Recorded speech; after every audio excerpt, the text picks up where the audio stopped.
Very well, thank you, and good morning, ladies and gentlemen. Let me start by speaking in my best opportunity. Well, that is what I was planning to do, but since I don't know how to write it down, my presentation will be in English and I will speak in English.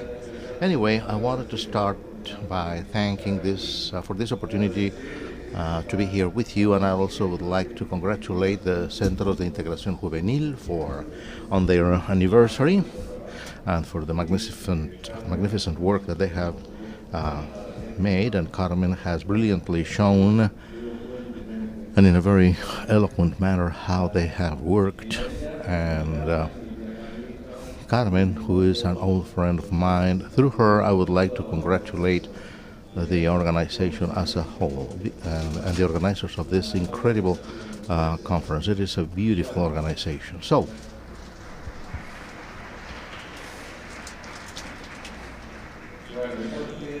having said that, and since we have time constraints, I have a short period of time to tell you what I would like to do. So I will switch to English and to my presentation. Yo quisiera entonces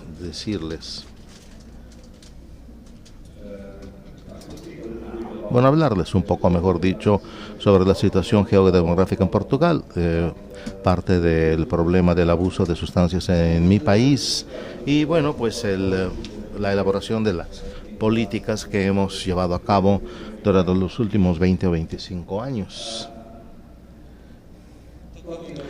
Si hablamos de Portugal, vemos que es un país como México, es decir, que desde el principio esto ya plantea un problema de escala. Si queremos hablar en comparación con México, puesto que somos un país muy pequeño, con aproximadamente 10 millones de habitantes, lo cual para ustedes pues sería casi como un chiste, una broma.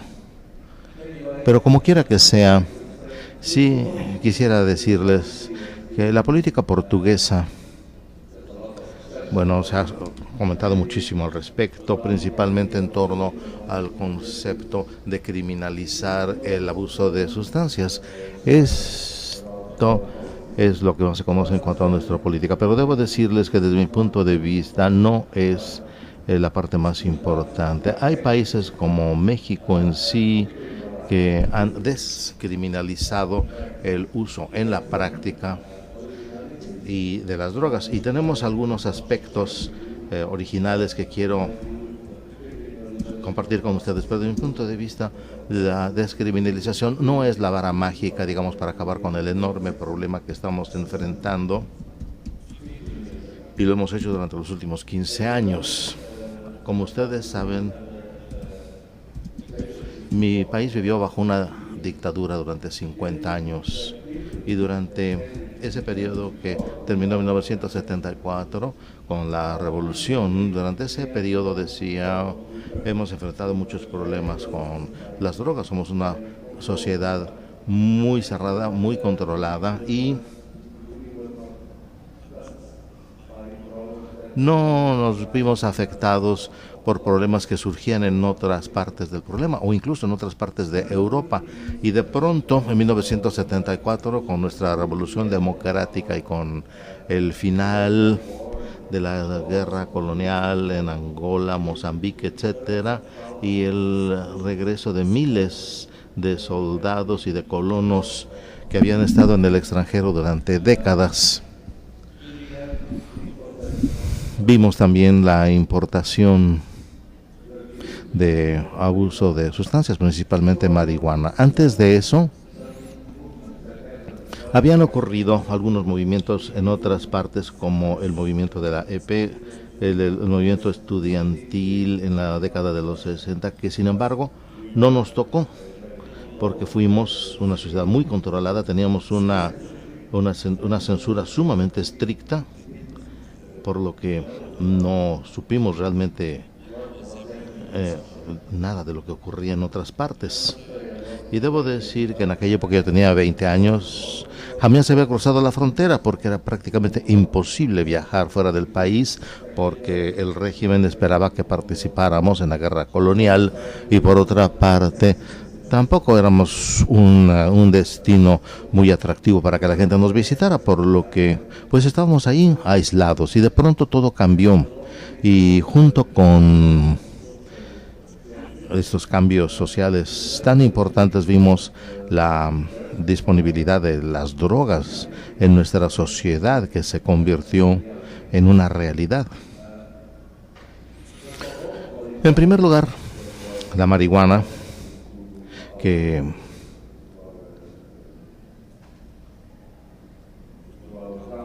llegó a nuestro país a través de la gente que provenía de las colonias asiáticas y también las organizaciones criminales que llegaron tratando de explorar un nuevo mercado emergente. Entonces, de pronto, ya todo estaba disponible, desde la marihuana hasta la heroína, la cocaína, etcétera. Y como éramos totalmente ingenuos en cuanto a las drogas, en tanto que otras sociedades habían tenido ya la oportunidad de aprender o de manejar este problema, entonces nosotros éramos totalmente ingenuos y fue muy fácil cambiar de una a la otra, por lo que de pronto ya teníamos un problema enorme en nuestras manos y relacionado principalmente con el uso de la heroína. Incluso aunque la cannabis era la sustancia con mayor consumo, la heroína se convirtió en el problema más problemático para finales de la década de los 90. Durante los 90 podría decir, dado que no teníamos encuestas muy precisas, pero estimábamos más o menos como por el 95-97 teníamos aproximadamente 100,000 personas que estaban enganchadas con el uso de la heroína en Portugal, o sea, un 1% de nuestra población. Imagínense, si regresamos mentalmente a cómo era la sociedad portuguesa, era prácticamente imposible encontrar una familia que no tuviera problemas relacionados con el abuso o el uso de heroína.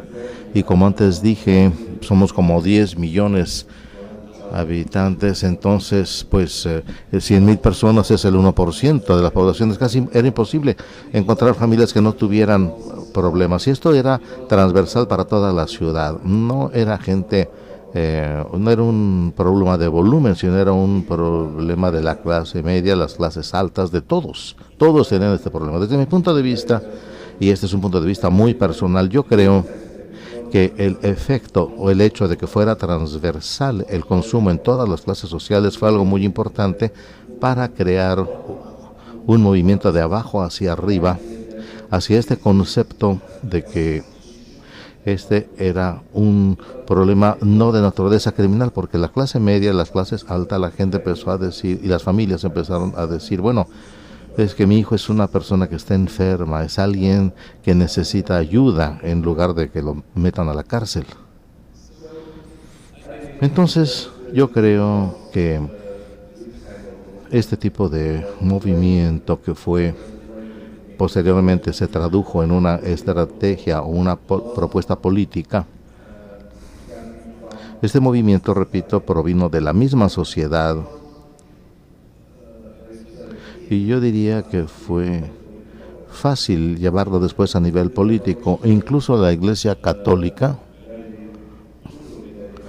que generalmente es muy conservadora en este tipo de situaciones, se volvió una parte que apoyaba este concepto. Y como antes dije, desde mi punto de vista, lo verdaderamente importante en la manera en la que abordamos el problema fue no solamente este concepto de la descriminalización, que es compatible y que va de acuerdo con la idea de que estábamos enfrentando una enfermedad recidivante y crónica en lugar de estar manejando un crimen. Lo más importante aquí fue que tuvimos la oportunidad de desarrollar una red de respuestas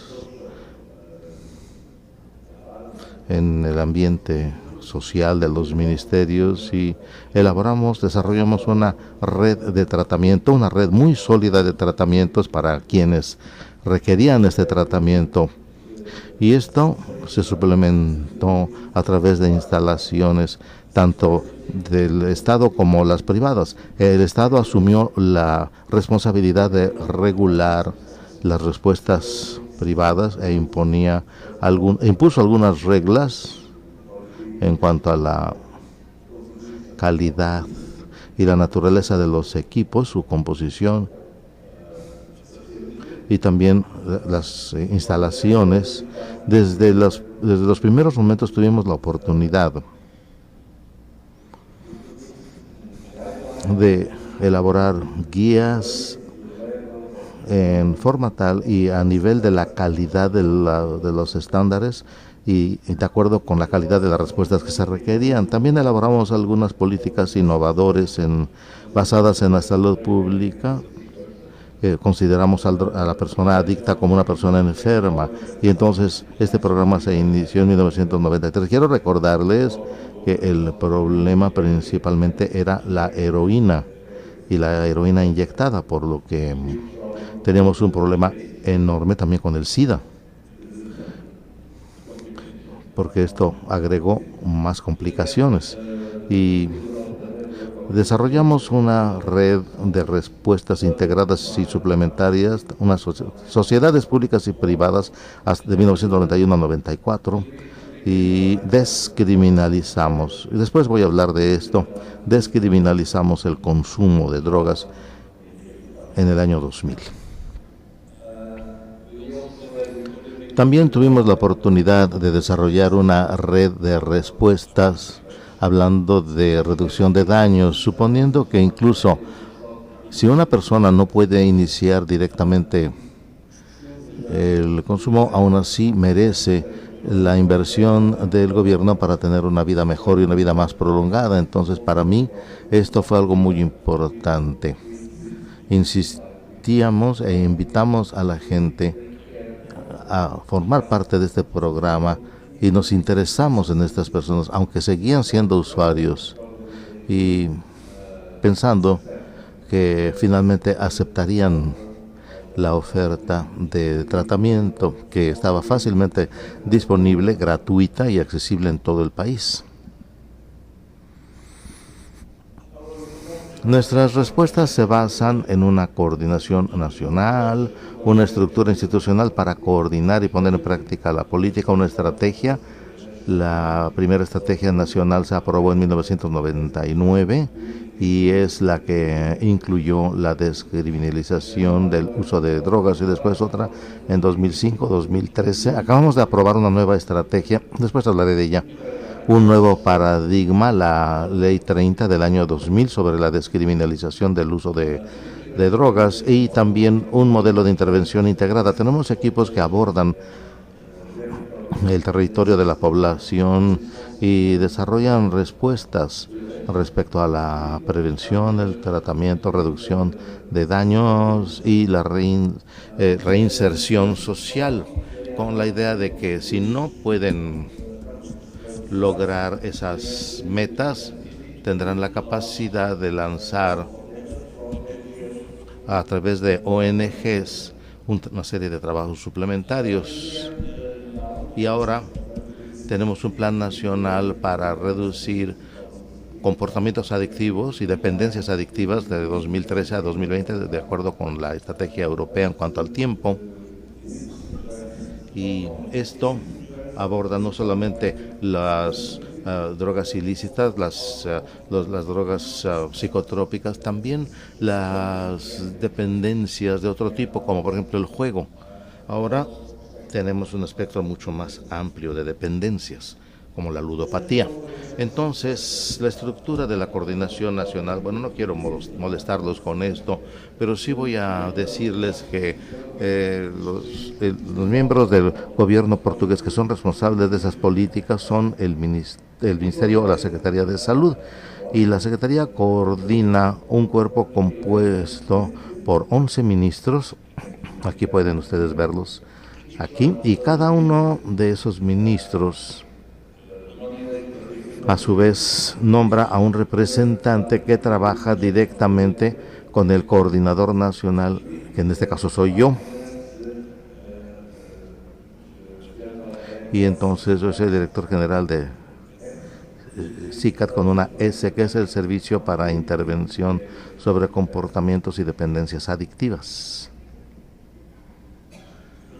Y también tenemos un Consejo Nacional Consultor con muchos representantes provenientes de los servicios públicos de las ONGs, de las sociedades científicas, representantes incluso de la industria del alcohol, por ejemplo. Ellos pueden debatir con nosotros políticas. No tenemos representantes, claro, de los productores de drogas ilegales. Sin embargo, sí tenemos los representantes de la industria alcoholera y también tenemos los representantes de la industria del juego, de los casinos, etcétera. Bien, en el contexto europeo, como ustedes saben, existe una estrategia europea de 2013 al 2020, una estrategia contra las drogas que detecta o identifica objetivos comunes para reducir la demanda, dependencia y suministro de drogas.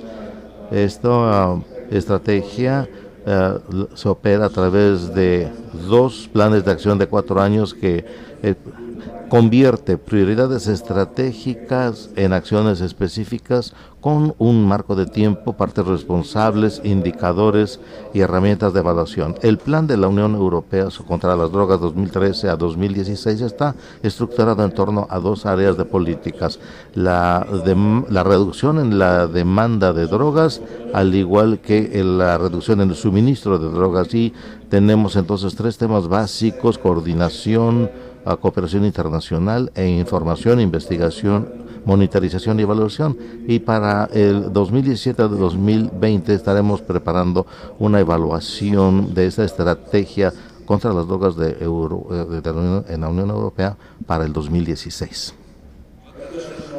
A nivel nacional, tuvimos la primera estrategia contra las drogas en Portugal en 1999, después un plan de acción 2000 al 2004, después el plan nacional contra drogas y drogadicción 2005 a 2012 con 2 planes de acción, y después el alcohol se incluyó en nuestro mandato en el 2008 y elaboramos un plan sobre el alcohol justamente en el 2010. Y ahora se acaba de aprobar el año pasado apenas el Plan Nacional para reducir los comportamientos y dependencias adictivas 2013 al 2020. Bien, ahora, ¿cuáles son las opciones estratégicas de esta política nacional? Bueno, reforzar la cooperación internacional, y en este campo hemos estado bastante activos dentro del marco de la Unión Europea. Hemos participado en varios programas, por ejemplo como Cotolar, como ustedes saben, y hemos participado también en el trabajo del Grupo Pompidou. Y aprovecho la oportunidad para agradecer a Patrick Pennick por todo el apoyo que nos ha dado. Y otra opción estratégica fue descriminalizar el consumo, prohibiendo que se le considere como un crimen administrativo. Esto surgió de la ley penal, y ahora se trata de una ofensa administrativa, no criminal. Y después puedo hablar más de esto. También tratamos de cambiar la dirección o redirigir nuestra apuesta en prevención. La manera normal de abordar la prevención se basaba en campañas a través de los medios, pero como ustedes saben, pues esto tiene un rendimiento muy bajo en cuanto al cambio en el comportamiento del público. Este tipo de inversión no produce en realidad gran cosa. Entonces ahora estamos basando nuestra intervención en en prevención, en pequeños proyectos a nivel escolar. Son proyectos de proximidad que se enfocan en la prevención, y también estamos trabajando con grupos de prioridad, como por ejemplo los menores que forman parte de instituciones o que están institucionalizados, o hijos de personas en adicción o de alcohólicos, ese tipo de problemas abordan públicos específicos. Hemos expandido y hemos mejorado nuestra red de atención hasta donde yo sé. Creo que ustedes saben que soy presidente de la MCDDA y en este papel conozco mucho sobre las respuestas en toda Europa. Incluso, aunque somos un país pequeño y pobre dentro del contexto europeo, yo creo que las respuestas portuguesas son unas de las mejores respuestas y están mejor distribuidas en torno al territorio nacional. Y tenemos, claro, estándares de calidad altos. Hemos expandido estas políticas para reducción de daño y hemos apoyado el desarrollo, y hemos utilizado también el empoderamiento de personas que sufren de adicción en su propio tratamiento, lo cual nos ha dado muy buenos resultados, con algunas reducciones fiscales para las empresas que emplean a personas en abuso de sustancias, y tenemos un servicio para todo el público para dar apoyo sobre el sueldo de una persona durante 6 meses. Después de esto, la mayoría de los empleados permanecen en las compañías, o sea que tenemos una tasa muy alta de empleo en todos estos programas para ayuda de quienes están en abuso de sustancias. Tratamos de mejorar el acceso a tratamiento a las personas que están en las prisiones y mejorar otros comportamientos adictivos. Estamos empezando a elaborar una red para los ludópatas, para los que juegan en forma patológica, y dentro del marco institucional. Como ustedes saben, el marco internacional para el control de la producción, comercialización y posesión de más de 240 sustancias psicoactivas se ha establecido en las convenciones de las Naciones Unidas, y esto obliga a cada país a tratar a considerar el suministro como crimen.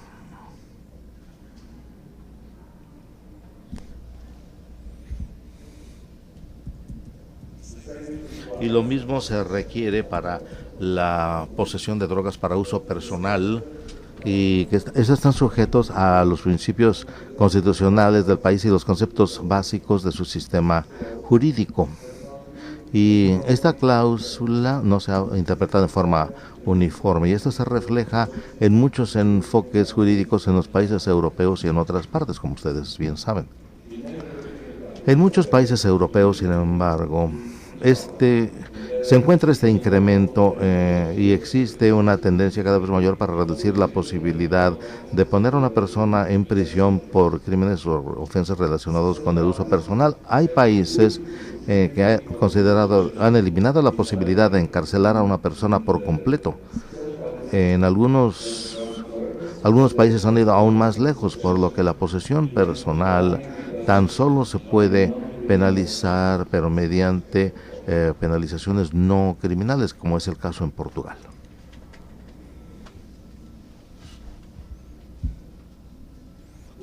Y ahora se ha establecido una serie de acciones de los gobiernos europeos para adoptar nuevas estrategias y planes de acción. Hay un conjunto de principios, objetivos y prioridades generales que especifican acciones, al igual que las partes responsables de su implementación. Muchos países ahora en forma sistemática hacen una evaluación de las estrategias contra las drogas y los planes de acción. El objetivo de esta evaluación, en términos generales, es establecer el nivel de implementación que se ha logrado, al igual que los cambios en la situación general sobre el manejo de drogas.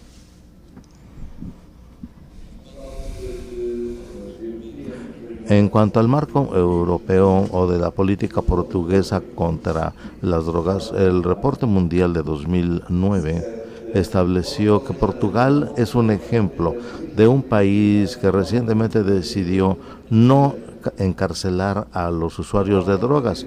De acuerdo con el Consejo de Control de Narcóticos a nivel internacional, la descriminalización por parte de Portugal del uso de drogas en 2001 encaja dentro de los parámetros de la Convención para la Posesión de Drogas, que todavía se sigue prohibiendo. Sin embargo, las penalizaciones caen conforme a la ley administrativa, no la ley penal. Y creo que esto es importante aclararlo.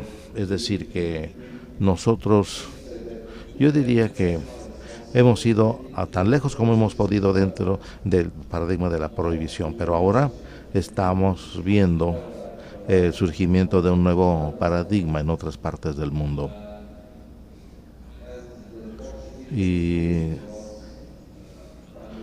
como la estrategia portuguesa se encontraba bajo escrutinio internacional, y les puedo decir ahora que 12 años después tenemos una buena evolución en todos los indicadores disponibles.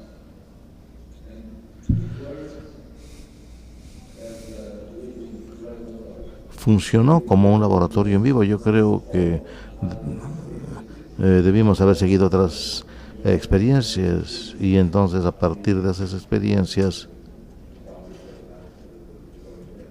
hemos podido elaborar este tipo de estrategias. Entonces yo creo que nuestra función consiste en observar con mucha atención, ayudarles a evaluar sus experiencias, y después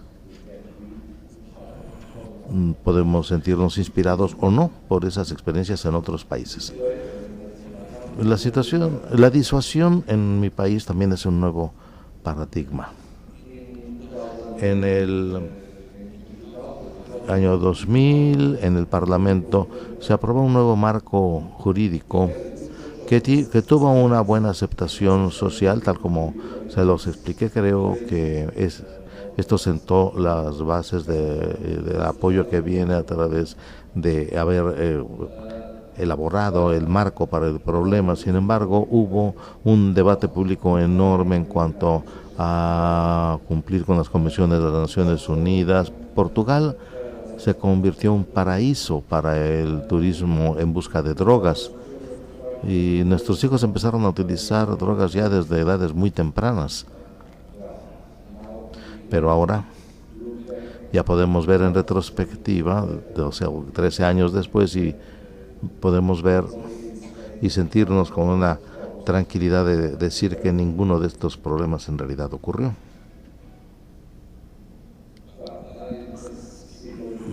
Debo saltar un poco esta información porque me está tomando demasiado tiempo. Sin embargo, sí quería destacar que el uso de las drogas, a diferencia de los modelos de otros países, o sea, el uso de drogas se sigue prohibiendo en Europa, y a diferencia de otros países donde existen los tribunales para las drogas, aquí tenemos un Ministerio de Justicia, y entonces ellos tienen ante todo un abordaje en favor de la salud.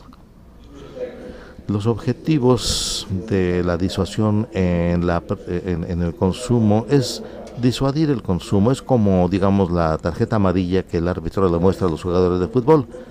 La idea es prevenir o reducir el uso y el abuso de las drogas, asegurar la protección de salud de los usuarios y de la comunidad, al igual que guiar a los usuarios de drogas hacia respuestas más adecuadas en cuanto a su situación personal, y liberar recursos para la lucha contra el tráfico y el uso de drogas y crímenes relacionados. Tomamos la disuasión como herramienta para la prevención.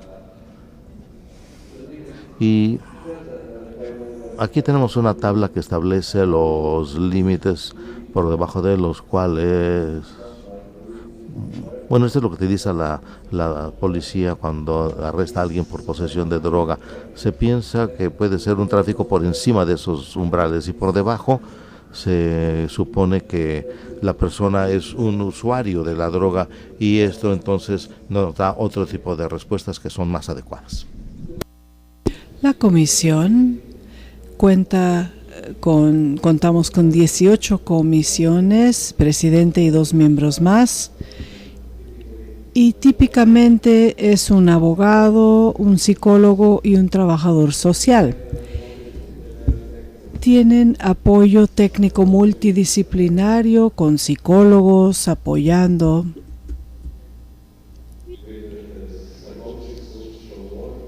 Trabajadores sociales. Y cuando alguien se encuentra con posesión de droga por debajo del umbral, es enviado por la policía a esta comisión bajo el Ministerio de Salud. Y este es un primer intento en hacer el diagnóstico, en producir el diagnóstico.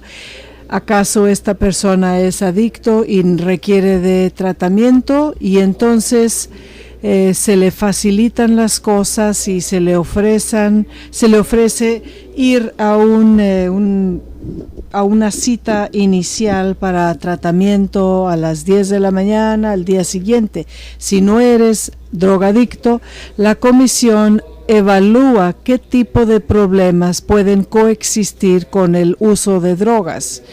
Cualquier problema familiar o social o psicológico se evalúa para determinar cuál es la necesidad y conducir a este individuo al sitio indicado. Tal vez ya no sería al centro de tratamiento de adicciones, pero a otras entidades de la sociedad que respondan a estas necesidades. Para ello, tenemos que tener una red de servicios en conexión con la comisión, junto a los centros de servicio, las cárceles, etc.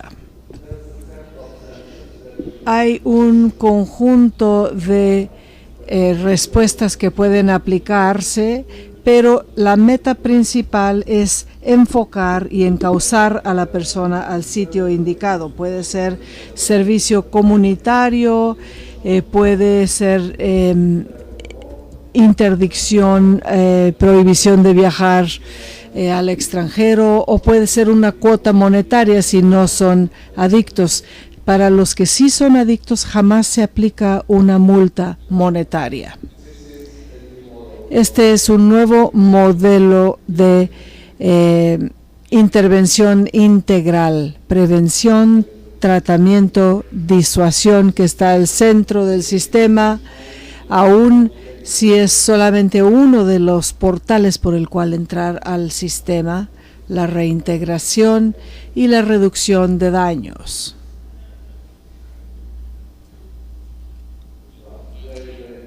Y muy brevemente, alineado con lo que nos ha contado Carmen acerca de la forma en que nos dirigimos al campo principal de trabajo, las actividades y los planes estratégicos se desarrollan en torno al ciclo de vida y los entornos en los que la gente está viviendo y trabajando, ya sea el entorno laboral, escolástico, etcétera.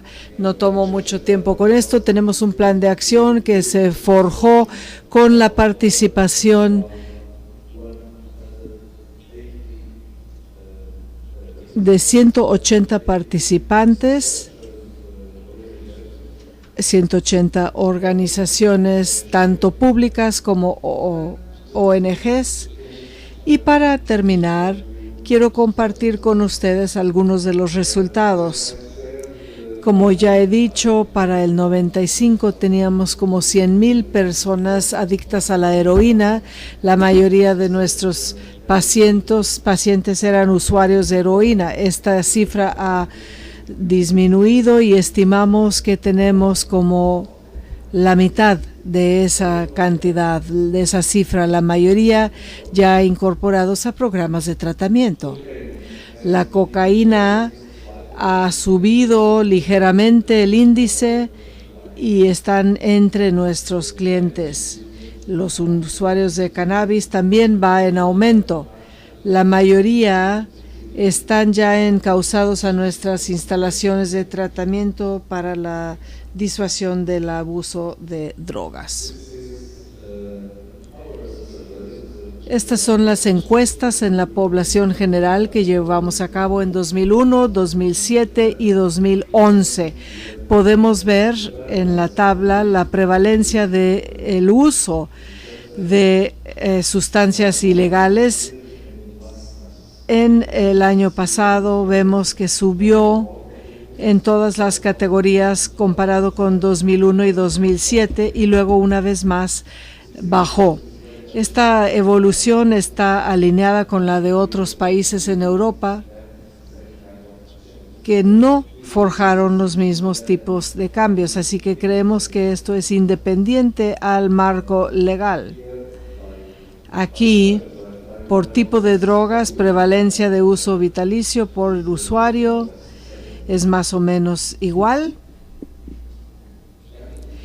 Y también casos nuevos de VIH, de infección de VIH.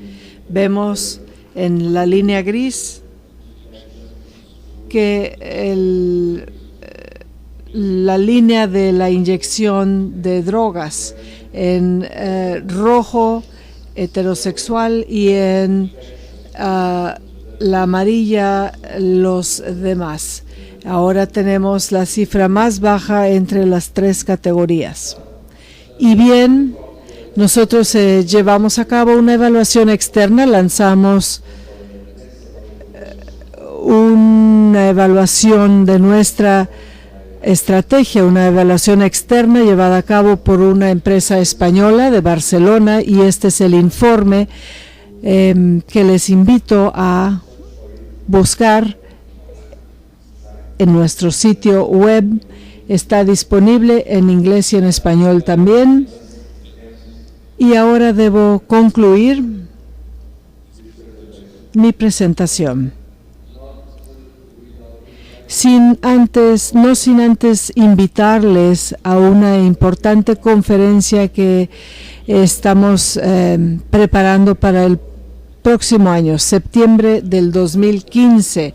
Una conferencia organizada por el Departamento General de Intervenciones del Gobierno, el Centro de Monitoreo de Drogas y Adicciones y la Sociedad Internacional de Adicción, el ISAGE. Por favor, visiten el sitio, aparten la fecha, porque nos encantaría recibirles en Lisboa el próximo año. Muchas gracias.